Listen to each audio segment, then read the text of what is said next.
Hey, what is going on, everybody? It's Jacob. In this video, I'm going to talk to you about how to start an information business. Okay, we're going to roll the intro. We'll jump into it.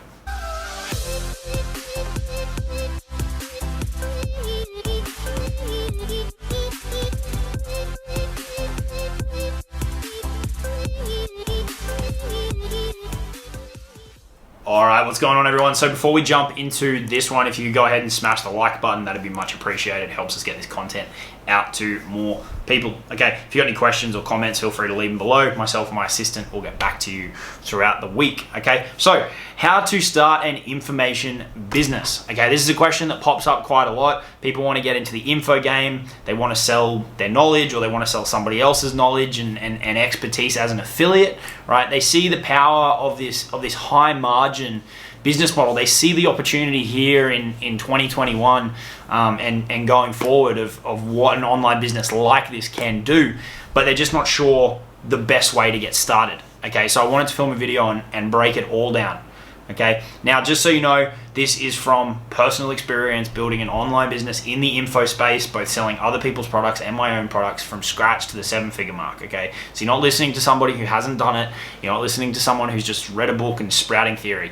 This is something that I've been doing day in, day out for the last nearly 4 years, and it's taught me a lot. I've done a lot right, I've done a lot wrong, learned a lot of lessons the hard way, which you can all benefit from in watching this video. Okay, so there's a few things to think about when it comes to starting an information business. Okay, that's the core thing my brand focuses on these days, is helping people do that. And we really focus on 3 business models within the information marketing space. You've got selling other people's info products as an affiliate. So if you don't want to create your own and you want to leverage the work that they've done, you can focus on the marketing and the sales, and you can promote other people's products as an affiliate. We can help you do that. You can check out the Super Affiliate Accelerator. There'll be a link in the description. Or you can go and create your own info products, so a course, which is going to be typically a more leveraged kind of vehicle to share your knowledge and expertise in whatever niche that may be. It's going to be something that's pre-recorded, sits in a membership type area. We use Kajabi, and it's going, it can be sold while you're not there, and people can consume it while you're not there. Okay, like the links you'll see in the description for a couple of programs. And then the third one we talk about is more hands-on, and is therefore a higher priced vehicle, but it's coaching and consulting. Okay, so that could either be group work or that could be one-to-one work. Right, I've done both, and they have their pros, they have their cons. The pricing structures and everything are different, and they're really every one of those things is a unique beast. Okay, so if you're thinking about starting an information business, what I would recommend is that you focus in on one of those things to begin with. Okay, so they're the business models that you've got at your disposal. You really need to decide, am I going to sell somebody else's? Am I going to create my own product or products? Or am I going to focus more on working with people directly, or be that in a group or one-to-one, and dispense my advice and knowledge that way through a coaching or consulting arrangement? That's really the first big decision that you have to make if you're thinking about starting an information business. Okay, now over time, what you can do is stack those on top of each other. Okay, that's the point my business is at now. But I would not recommend that you start there. I would recommend that you pick one and focus all of your energy and your attention on that, and then progressively grow and add layers, right? So, I've had a lot of students who have come in, they've started as affiliates, and then eventually they create their own offers, and then they start taking on coaching clients and doing consulting of their own. That's a really, really nice pathway to follow if you're comfortable building a brand promoting other people's products. Some people aren't interested in that, in which case you can either start with an info product or with or as a coach or consultant. Okay, so look, I'll touch on the affiliate side of things really quickly, but that's really simple. If that's the field that you want to start in, you need to go out there and find something to promote. Okay, that's going to be your biggest initial task. Okay, and the reason that's so important to start there is so that you've got a clear monetization plan. And this is going to be the same when we talk about info products and coaching or consulting. You need a clear strategy from day one as to how you're going to monetize. Okay, a lot of people in the industry have this the other way around, and it's crazy. They'll say, go out there and build this audience and create content and put up Facebook posts or whatever, create YouTube videos, and then eventually monetize. You're probably never going to get to that point, right? You're going to burn out. You're going to get sick of creating content. You're never going to see the path from all of this work that you're putting into how you can actually make money. And you're going to really, really roll the dice on the type of audience that you build. Okay, this is applicable to both affiliates and to course creators or coaches. You're really rolling the dice on the type of audience that you build if you don't start with a product in mind and you don't start promoting stuff early days. Right, this is counterintuitive to what so many other people are telling you. They're just saying, put out helpful stuff and, the money will kind of take care of itself down the road. It's not going to. You need a monetization plan. You need a system or some kind of conversion process, and your content and that you're using to grow your audience, that feeds that process. The last thing you want is to spend the next 6 months building up an audience, and then you try and make them an offer, and they're like, oh, I'm not buying anything from you. Like I don't buy stuff. But there's a lot of people out there who don't invest. They don't spend money on courses and programs and stuff. They literally jump from one freebie to a next. They typically don't get very far. It's not a good move, but that's what they do. And if everything that you do is free and you never make a pitch, you're like prime bait for them, because they're gonna be all over that. They're just like, I'm getting all this free info. I'm not fucking doing anything with it, but it's free and it's regular. And they're never pitching me, so I never feel uncomfortable about the fact that I'm sitting here consuming all this information and never spending any money. So you're great for people like that, but they are the last type of people you want in your audience. Okay, so if you're an affiliate, go out there and find a product. I've done other videos on my channel about where you can find products to promote. The thing that I would recommend is that you pick something that's higher ticket. I want you being able to make $500 or more per sale. The reason for that is if you can get your business up to 1 sale a day, you're making a very, very nice income. Okay. Now, the other perk of starting with the affiliate model, if you're comfortable going down that path, is that you can focus in on learning marketing and sales. Okay. This is another thing that people avoid learning, right? They're all pumped about, all right, I'm making this perfect offer and I'm working on my personal development and I'm making this beautiful funnel, but they never learn the psychology and the fundamentals of the marketing and the selling that you need in order to turn that very pretty graphically designed funnel into something that actually creates customers. And they never think, okay, well, I'm putting out content, but is it actually structured in a way that's helpful? The cool thing about being an affiliate and starting there is that you can focus on those two things, right? Now that you know that that's where you should be focusing your time, you've got your product and you can focus on studying from the right people and learning the fundamentals of marketing and sales.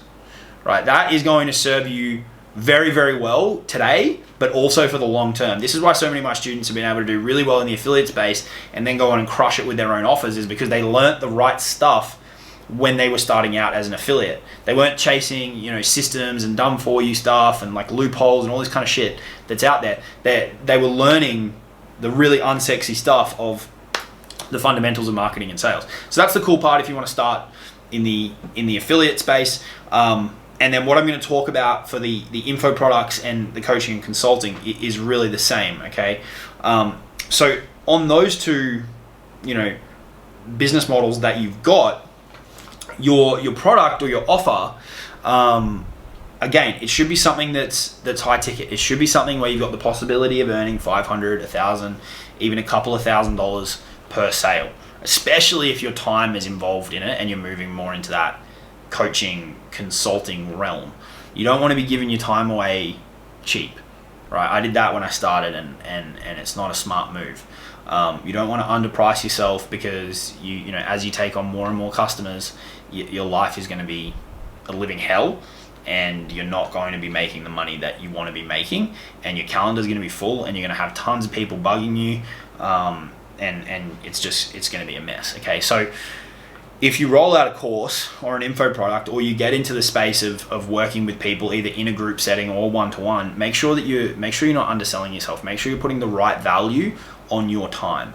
Okay, that is critically important. It seems obvious, But there's a lot of people out there underselling themselves, and it's a recipe to very, very quickly fall out of love with your business and hate what you do, and create something very, very messy. Okay. Now, when it comes to your product offering as a course, there's two ways you can go about it.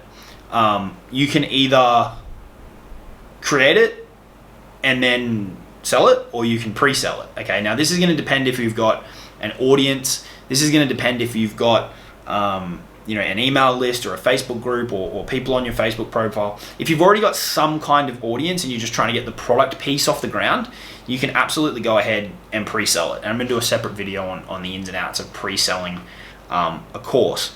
But you can also, create something and then roll it out. Okay, a couple of things to think about here are, if you're the type of person who is a perfectionist, pre-selling is going to be really good for you, because it's going to force you to have to move, right? Once you've sold something, you've collected other people's money, you've made a promise, you have to deliver on that. So you're not going to be able to allow your perfectionism to kick in. Okay, so if you're the type of person who loves spinning their wheels, pre-selling can be a really, really good idea. I've done both of these. I've pre-sold programs and I've pre-built them and then rolled them out. Two of my newer ones, which the links are in the description, the Fast Cash Rolodex and the 7-figure sales weapon, they weren't pre-sales. They were both, I put the time in to build them and then rolled them out. Whereas the Super Affiliate Accelerator, that was a pre-sale. So both strategies work. It really just depends on your situation and where you're at with things. So for example, with those two new programs that I rolled out, I didn't pre-sell them. I didn't really want to go through the process of pre-selling and then teaching it live and dealing with the coaching aspect that typically comes with pre-selling a product. I just kind of went into the office cave here for a week and got it done. So either works. It just depends how you work and how you're motivated and where you're at with your audience and all those kind of things. All right. There's going to be some people out there that tell you have to pre-sell it. It's the only way to go about it. And look, it has its perks, because then you don't go and build something that nobody is ever going to buy. But as you get more experienced, you get a pretty good gut feel, and you can put the time in and people are probably going to buy it. So for the info product people out there that want to make their courses, those are your two options, right? You can either, say, set aside the next couple of weeks and roll out your course. And we're going to talk in a second, we'll talk about niches and angles and kind of stuff like that, or niches, depending on where you're from in the world. So you can either, kind of hunker down for the next couple of weeks and get your course done, or you can simultaneously start building up your audience and pre-sell it to them.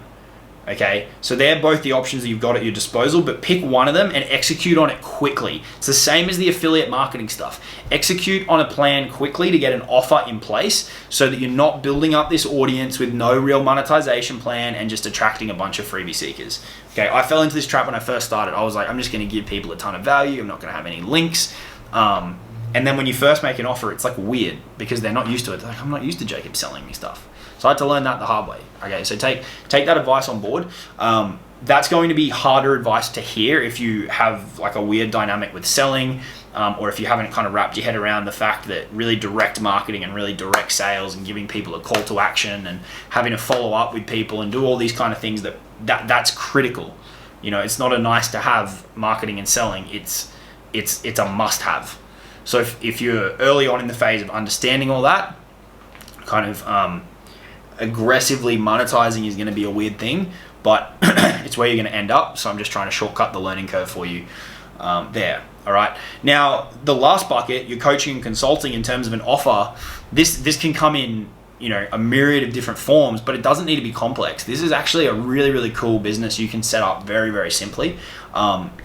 If you do it right, it can be awesome, right? Like you can build a side coaching or consulting business that can be very profitable if you're charging the right prices, and it's very, very low tech, right? Like you can do it with some content, an application form, a calendar, and Zoom. That can be your whole business, right? You get the application in, you review it, either you or someone from your team. It goes back and forth a bit. Maybe you do a strategy session, maybe you close them over Messenger, and you're selling your time. right? Either you're selling, a set amount of group Zoom calls or one-to-one calls with some kind of access, right? So super easy to package up, but there are a couple of things to consider when putting together that type of offer that I want to talk to you about. Okay, so a couple of really important things to think about when you're putting together a coaching or a consulting offer. The big one is rules around contact and setting those up front. Okay, so what you don't want to do when you roll out a coaching or consulting offer is give people like unlimited access to your messenger, unlimited access to your WhatsApp, to your emails, 1,000 calls. Like you don't want to go too far with this, because that's your time, right? And two things are going to happen. If you give people all of this availability, your hourly rate just keeps coming down and down and down and down and down, okay? And it very, very quickly becomes like, I may as well be working in a normal job. And two, you're going to lose control of your client base. If there's no rules and people can just contact you whenever, wherever, at any time, there's no limitations, they're not going to respect you as a coach, as a consultant, as a business owner, and they're just going to massively take advantage of that, and your life is very, very quickly going to become a living hell. Okay, I've been doing consulting both offline and online for just under 10 years now, and your ability to manage clients is more important than your ability to acquire them. Almost, if you don't acquire them, you don't have anyone to manage. But there's so many people online talking about how do you get clients. No one's telling you how to manage them, and you'll get, if let's assume you go out there and you get all these clients, if you don't know how to manage them, you're very quickly going to lose them or lose your mind, because you don't know how to manage them properly. Okay, so put very, very strict rules and parameters around your coaching and consulting arrangements or offers, right? There's this many calls. Outside of those times, you can contact my team or me here, and that is it, right? Nothing else flies. That's the rule. People that deviate from that, they don't get a response, right? Or they get a warning even. 1, 2, 3 strikes and you're out kind of thing. This may seem harsh, but I'm telling you, if you don't put these rules in place, people will not respect the boundaries. You will turn into a babysitting service, right? It will be crazy and it will be hell. Okay, so awesome business model, really, really cool when done well and high prices are charged. Absolute chaos if not done correctly, and you undersell yourself. All right, so there's a couple of tips around your coaching and stuff like that. But what we've really touched on there is, and there's a common thread, it's whatever arm of the info business space you want to get started in, be it selling other people's stuff as an affiliate, or info products and courses, or coaching and consulting, it's start with the offer. Okay. Now, the one thing I'm skipping here when I'm telling you that is making sure what's going on up here is okay, but I'm talking more practically, right? This video is about how to start an info business. We're focusing on the practical stuff. You start with the product or the offer, because remember, you are in business to sell stuff. Okay. You are in business to sell stuff and generate cash. So starting at the other end doesn't make sense. So having a clear plan around, this is what I'm going to sell, either now or shortly into the future when I launch my pre-sale, or I finalize the details of my consulting package, or I find that affiliate product, but I start with what I'm going to sell, and you build everything else around that. Okay? So the reason I wanted to jump between those three initially was to set the scene and make sure that was crystal clear. I don't care what path you're going down, it starts with the product. Okay? Now the next two steps are the same across all of them. It's just that you're selling something slightly different. Okay, you're either selling someone else as an affiliate, you're selling an info product, a course, or you're selling, your coaching and consulting time resources. So regardless of which one of those it is that you elect to start with, the next phase is, well, how am I going to sell that? Okay, so you've got what you're going to sell. Now you need to figure out, how am I going to sell it? What's my sales process? Okay, and then the third piece is, who am I going to sell it to, right? Now, when I say who, I don't necessarily mean what's your customer avatar. That is part of it, but it's what platform am I going to be on? Where am I going to find these people? Okay. Now, the reason I just jumped ahead there and I mentioned 2 and 3 together is because they go hand in hand. Your conversion strategy has to match your platform, right? You need to pick 2 that go together well, otherwise it's going to fall down. right? And that may sound confusing, but allow me to explain. If you're on YouTube, you want to use a more automated conversion process in the form of a funnel. If you're on Facebook, you want to take advantage of the fact that you can connect directly with people and you can talk to them and you can sell to them. Okay, if you don't know how to do that, check out the 7-figure sales weapon. That training will cover you across the board in terms of how to sell one-to-one. We've put hundreds of people through that, and it has literally turned beginners into pros. It's our exact framework. Okay, so check that out. But that's the power of Facebook, is that very quickly you can jump from, okay, I'm in the app creating my content, to, okay, now I'm having a conversation with a lead, right? And that may not seem that powerful because it's something you do every day with your friends, but that's incredibly powerful, because what you've just done is you've moved people from part 3, as in the who, where they're all hanging out and you're creating your content, which we can touch on content in a second. You've just moved them into your sales process, right? With like one click. Now they're into your sales process. The conversation is like a sales funnel. It's just that it's one-to-one as opposed to being more automated, okay? And when I say automated, that doesn't necessarily mean better. There's pros and cons to both. One-to-one selling is really powerful because you can literally have a conversation, build rapport, diagnose their problems, make a recommendation to them, and handle their objections directly. Whereas, yes, an automated sales funnel gives you leverage and you can put multiple people through it at once and it works while you're not there, which is great. But it's got to be nicely tuned because it's got to handle objections when you're not there. If someone's watching and they've got some objection kind of ticking along in the back of their head that's about to cause them to leave, you can't interrupt and go, wait, don't leave yet. You can't do that. The funnel has to do all those things. So there's pros and cons. Some things are better in a funnel, some things are better having a conversation. As you push up into the higher brackets of price, 5, 10, 20, and beyond, conversations become really, really important because people aren't just forking out that kind of money on an order form without talking to somebody, at least over Messenger. It doesn't always have to be a phone call, and the framework we cover in that program I just mentioned is fine for both. It works great for both Messenger and a phone call. The point is they want to talk to somebody. They want to know that you're real. They want to know that you can help them. They want to know that the program is actually a good fit for them. And that's what the conversation is all about. It's not necessarily about selling. It's about making sure that what you've got is the right fit for them. Okay, and when you start to think about sales like that, it's actually not that stressful, right? It's actually really simple. It's I've got this thing. Here's a prospect who's raised their hand. Does this match? Does this connect? Or is this not right and I need to move on? That's what selling is all about. It's about going, okay, you've got a need. Does my solution fit your need? If so, here's how you can get started.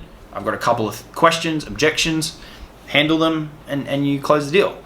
Okay, so to bring that back, you've got, we spoke about product, and then items 2 and 3 are your conversion process and your platform. So those need to work hand in hand. Okay, so when you're starting your information business, which is what this video is all about, so I want to bring this back to context. We needed to go off on those few tangents because they're critical parts that you understand. When you bring this all back together, if you're looking to start an information business, you've got 4 decisions that you need to make right now. Okay, so I'm going to give you that checklist.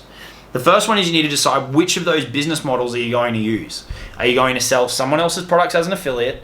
Are you going to create your own product or your own course? Or are you going to be a coach/consultant with some kind of expertise where you can help people either one-to-one or in a group setting? Okay, that's your first decision. Okay, so you can pause the video and make that decision if you want, or you can revisit this. The second decision is, okay, having decided on that, what am I going to sell? Right? So if you've picked a course, what's your course going to be about? Right? What solution is it going to provide to a problem out there in the market? Okay, and this is where we start getting into selecting a niche and stuff like that. I mean, I've done other videos on my channel about niche selection, and kind of along those lines. But it's an area that you want people to be passionate about. You want it to be a real and serious problem. You want them to have money. A cool little tip for creating a course is if you can find an existing market where people fit that description, they're actively spending money, they've got money, and they're passionate about it, and it solves a real problem, like it's a burning problem. And then there might be some solutions that are more high level in general. Your course or info product can come in and complement that by focusing on one part in particular. That's a really, really powerful strategy for coming up with an idea for a course, because you know there's a market and you can kind of piggyback off those other programs without directly competing with them. Right? That's some paid advice for you, because that's incredibly, incredibly powerful. You know there's a market, you know there's people spending money, you know it's a problem, you know they're passionate about it, and you can kind of insert yourself into that market with a complementary offer. Okay, so you've got to go and figure out, okay, well, what's my actual offer? That's your second decision point. And then decisions 3 and 4 go hand in hand, right? What platform am I going to focus on, and what's my conversion process going to look like? All right. Now, you've probably been told you need to be on Instagram and Facebook and YouTube and all these kind of things. You need to be omnipresent. You need to be everywhere, but it's just not manageable when you're starting. Okay. Over time, you build out a team, you can get more complex and all that kind of stuff. Start with one, please, in both of those buckets. One conversion strategy, one platform. Focus in, dial in, get clarity on the direction, and then focus in. Now what you've got is a very, very clear path. I've got one platform that I'm going to put content on. I've got one conversion process where I move people from my audience into that process, be that a funnel or a conversation, and I've got one core thing to sell them, right? Over time, each of those pillars can get more complicated. You can add more layers. You can get real fancy and do, add more offers and add more funnels and add more platforms and all that kind of stuff. But starting, please, please, please, listen to me when I say focus in on one, right? Focus in on one in each of those things, because what then happens is you've got one thing to do every day, right? You've got one thing. You need to move people through that process, which means new people through your content, nudging the existing people into the conversion process, continuing to move the people already in the conversion process closer to purchasing, and then the people that have purchased, you've got your relevant deliverables. But you've got one process to move people through instead of like 50,000 different things to focus on. Okay, and that is incredibly powerful. That clarity and that focus and that one direction will mean that overall your results speed up so much faster, and then you can go nuts and add all the different complexities and stuff and deal with the new challenges that presents. Okay, so there it is for you. That's how you should start an information business. You've got some core decisions to make. Which model are you going to follow? What are you going to sell? How are you going to sell it? What platform are you going to sell it on, and who are you going to sell it to? If you get really dialed in on those things, you're going to love the information game. It's a hell of a lot of fun, high margin, flexible. You can work from your laptop. You can take it wherever you want to go. It's awesome. I love it. That's why I focus my business on it. And just make sure you take the advice in this video and start with the product and the monetization in mind, because this is a business. Okay, keep that in mind and you'll do really, really, really well. Smash the like if you got some value from this one. It would be appreciated. I'll see you on the next video. Cheers.